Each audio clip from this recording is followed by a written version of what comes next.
What is shiny today could be a total paperweight tomorrow. And that's the risk with new banners. The 2.7 lineup dropped, and suddenly everyone was overanalyzing like it was a crime show. Do you spend your Astrites now or save them? The fear is real. Nobody wants to waste pulls and end up with shiny regrets. It's easy to get tempted, but nothing feels worse than bragging about a new character only to realize later they're just taking up space on the bench. That kind of regret hurts, and avoiding it is why we're here today. Yo, welcome back to the channel. Kamusta po sa inyong lahat? So here's what we're doing today. I'm pulling apart each new face in this upcoming update, weighing their real value, their synergies, and the trap you might fall into if you go in blind. I'm not just listing skills and passives like a wiki page. You've got Google for that. Instead, I'll dig into how they actually feel to play, where they slot into existing teams, and which ones are secretly begging to be power crept. We'll talk about the hype, the reality check, and the oh no, I just pulled a character-shaped paperweight moments that every player dreads. By the end, you won't have the divine truth etched in stone, but you'll walk away with a sharper idea of who deserves your currency and who's just flexing with empty flash. So, first up, Galbrena. She's a fusion pistol character who enters her enhanced state to supercharge her basic and heavy attacks. The developers didn't reveal too much about her in the livestream, but from what we can already piece together, she's clearly leaning into echo skill based gameplay. The first big clue is the Corsair's Echo, which has been sitting around unused and now feels like it's practically tailor-made for her, buffing both fusion and echo skill damage. Then, there's the new Flamewing Shadow set arriving with her, which screams DPS focused. Everything about Galbrena is pushing her towards that main damage dealer role. The exciting thing is her premium setup. She looks designed to slot perfectly into a team with Qiuyuan and Shorekeeper, but she's also flexible enough to work with alternatives. Frolova with Shorekeeper or Cantarella can round her out just fine. And if you're leaning into monofusion comms, she can also roll with Brant, Lupa, or Morty. The options are plentiful, but here's the catch. The moment you don't have one of these premium picks, Galbrena's value drops hard.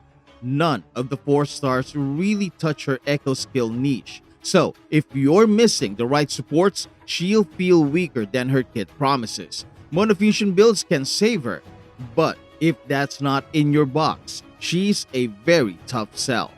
The saving grace is that she will deal damage comparable to Karkatia or Augusta and is worth building your team around. Also, this patch offers 2 units that can support her, which screams better get her now. Speaking of which, let's talk Lupa. Easily one of the most hyped arrivals. She's the backbone of monofusion teams and a universal enabler for any fusion-based DPS.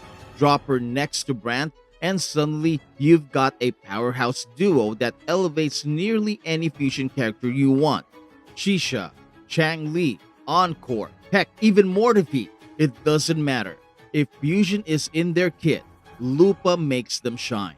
The Brant and Lupa synergy is so strong it turned a once mediocre tower setup into a team that can actually clear Dragon of Dirge. That's absurd value from just adding her to the mix. Her best setup will always be monofusion, and it's not an exaggeration to say it's one of the strongest archetypes across the entire game right now. That said, she is still specialized. If you haven't been investing in fusion units, she won't suddenly create value for you out of thin air. Still, if you want to future-proof your account and expand your fusion options, Lupa is easily a great investment. And if you are pulling Galbrena for monofusion, getting Lupa is a prerequisite. Next is Qiuyuan. Honestly, we didn't get much to go on from the live stream, but the evidence is already stacking up in his favor. He looks designed as the echo skill buffer to complement Galbrena. His kit is probably built around multiple echo skill casts, which ties perfectly into the new Law of Harmony set.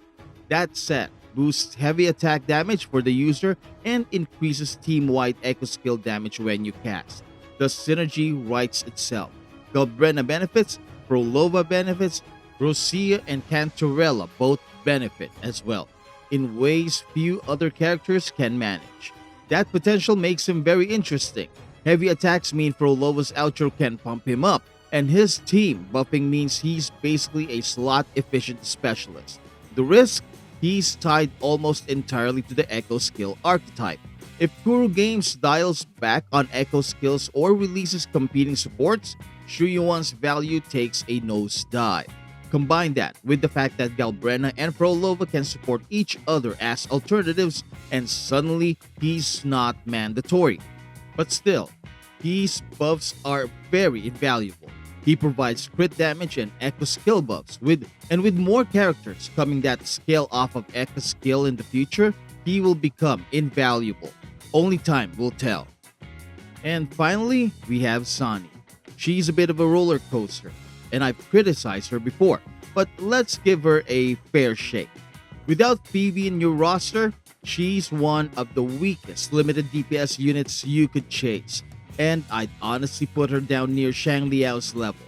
That's not exactly a glowing endorsement, I know, but if you do have Phoebe, everything changes. Zani becomes a real threat, particularly in Tower of Adversity, where her synergy with Phoebe allows her to snowball damage rotations effectively.